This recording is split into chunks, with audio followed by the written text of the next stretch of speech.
E aí, turma boa, beleza? Deixa eu dar aqui duas dicas rapidinho para vocês. Recentemente eu trabalhei numa squad que a gente tinha bastante operação de banco de dados, certo? Store Procedure e criação de tabela. Eu acredito que irá ser cada vez mais comum nós fazemos parte de time que esteja totalmente relacionado com o time de BI, time de relatório.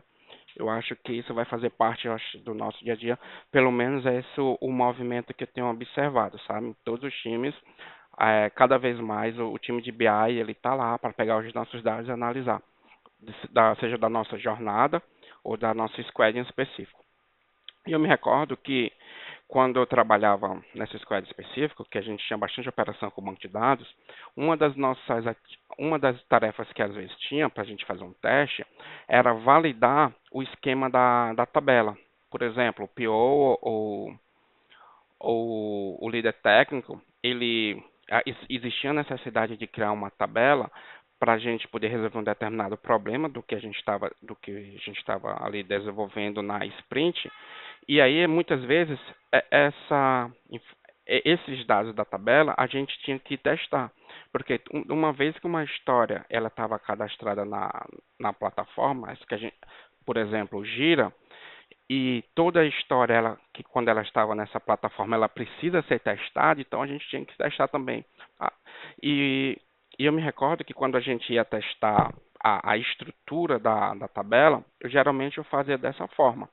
Eu pegava o que foi feito, geralmente o PM, o líder técnico, ele escrevia toda a estrutura da tabela, ele enviava para um outro departamento, que geralmente quem criava era um outro time de banco de dados. Aí ele criava as tabelas, subia as tabelas, e aí eu ia homologar para ver se o que de fato ele escreveu seria o que foi implementado de forma. Por exemplo, vamos supor que o campo tinha que ser Vachar, tamanho 10, mas sem querer foi criado com tamanho 50, só um exemplo. Ou foi criado menor, então a gente tinha que validar isso. E aí como é que eu fazia isso? Esse era um caminho, que aí é a primeira dica que eu vou estar dando aqui para vocês, se vocês estão utilizando o SQL, por exemplo, é utilizar esse comandinho aqui, o execp help, aí vocês colocam aqui o nome da tabela. Desculpa. Com esse comando, ele vai trazer todas as informações da tabela, o tipo, o tamanho, se ele tem um collection, se ele tem algum tipo de relacionamento de primary key ou foreign key. Então, isso aqui é uma mão na roda, esse comandozinho me ajudava bastante, porque eu pegava esse comando aqui, aí eu fazia um de para com o que estava lá no documento da história, beleza, lá documento, só um exemplo, a nota tinha que ser um tipo type, um tamanho length 4, por exemplo. Aí eu vim aqui, beleza, nota 4, o tipo int, o length 4, pronto, fechou, passou. Aí eu pegava, batia um print disso aqui, anexava a história, anexava lá na plataforma, fechava a história, pronto, a história está validada. Então a história tinha um teste ali e a gente conseguia validar a estrutura, que foi.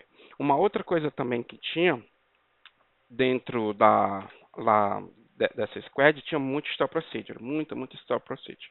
Store procedure, para quem não sabe, é um conjunto de instruções que o SQL ele armazena, né, no banco de dados, que ele pode ser executado para realizar uma tarefa específica ou quando você tem muitas operações repetitivas. Aí você quer melhorar a performance, você pode criar uma store procedure.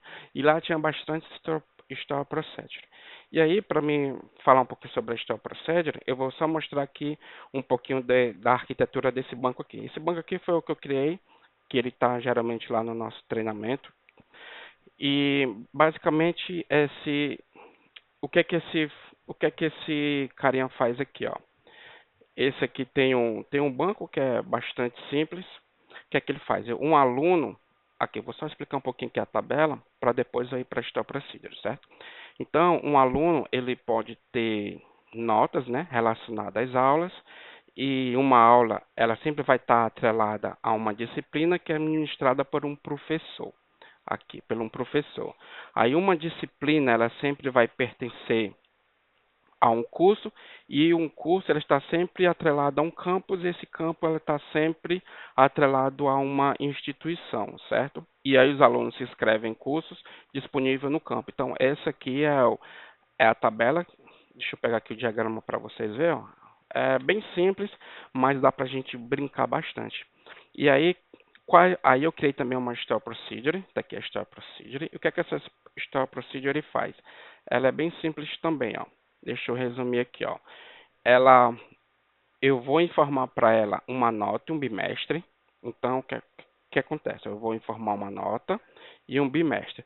Só que aí ele faz aqui, ó, quando ele começa, ele faz uma validação. Ó. Se essa nota que eu vou estar informando quando eu for chamar essa função, ela for menor do que zero, ou se essa nota for maior do que zero, ou, se o bimestre não estiver nesse intervalo de 1 a 4, porque eu considero que no ano tem 4 bimestres, ele vai dar um erro. Ops, os valores da nota ou do bimestre são inválidos. As notas devem estar entre 0 e 10 e, os bimestres devem estar entre o intervalo de 1 a 4. Beleza? Então, aí ele retorna esse erro.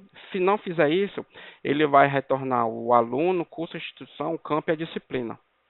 Ele retorna a informação desses dados aqui, baseados na nota e no bimestre. Então, é bem simples essa história de procedure, apenas para mostrar só como é que a gente testaria esse cara aqui na vida real. Aí, como é que eu testaria ele? Eu chamaria ele, daqui ó, eu faço exec, esse comando, aí eu colocaria o nome da story procedure, e aí eu colocaria aqui, por exemplo, ó, eu colocaria uma nota 9.5 bimestre 2. Então, o que é que ele vai me retornar? Ele vai me retornar um aluno que tem uma nota 9.5 e no bimestre 2. Então, ele vai lá no banco de dados, ele vai fazer um select, no nome desse aluno para me buscar essa informação. A história procedure é basicamente isso. Aí, se eu executar aqui, ó, ele deve trazer. Aí, ele trouxe esse aluno aqui, ó, que ele é do curso de matemática, ele está na Universidade Estado do Brasil, ele faz matemática aplicada e a disciplina que ele está cursando é álgebra 1. Então, ele vai trazer essa informação. Aí agora, se eu quero, por exemplo, validar o retorno negativo, então eu preciso enviar uma nota menor do que zero ou uma nota maior do que 10. Aí aqui, por exemplo, ó, eu coloquei uma nota 11 e eu coloquei o bimestre 5, por exemplo. Aí eu virei aqui, eu executava e aí eu pegava via aqui essa mensagem, ó, beleza. E aí eu pegava, batia um print, colocava no arquivo Word, subia e aí eu testava a Store Procedure. Então, essa também é uma forma de você fazer isso. Pode ser feito assim ou pode ser feito via Postman ou via programação ou via sistema. Mas como a história, ela especificamente, ela foi criada como uma Store Procedure, então eu fazia dessa forma, certo? Então fiquem essas duas dicas, se caso um dia vocês forem fazer um teste que precisa pegar toda a estrutura de uma tabela e comparar com o dicionário que vocês estão recebendo, da informação, ou se vocês tiverem um dia que for testar uma Store Procedure, e essa Store Procedure, aí você só precisa saber o que ela retorna, e conhecer um pouquinho da lógica, aí vocês podem conversar com o desenvolvedor, ou a pessoa que desenvolveu, que criou, para dar uma explicação, para que vocês possam guiar o teste de vocês. Nesse caso aqui, o cenário era bem simples, mas eu queria só mostrar para vocês como é que eu faria, como uma dica também, certo? Assim, para fazer teste de banco de dados. Hoje, eu não faço teste, pelo menos na squad que eu trabalho, a gente não faz esse tipo de operação, a gente lida bastante só com operação de back-end mesmo, de microserviço, mas a squad para a qual a gente manda muito dos nossos dados, eles já têm bastante rotina de banco de dados, então eles lá fazem bastante esse tipo de teste, e eles fazem dessa forma também. Eles vão lá, executam esta procedure, ou então eles pegam o esquema lá do banco de dados, naquele outro comandinho lá do SP Help. Beleza? Valeu, galera.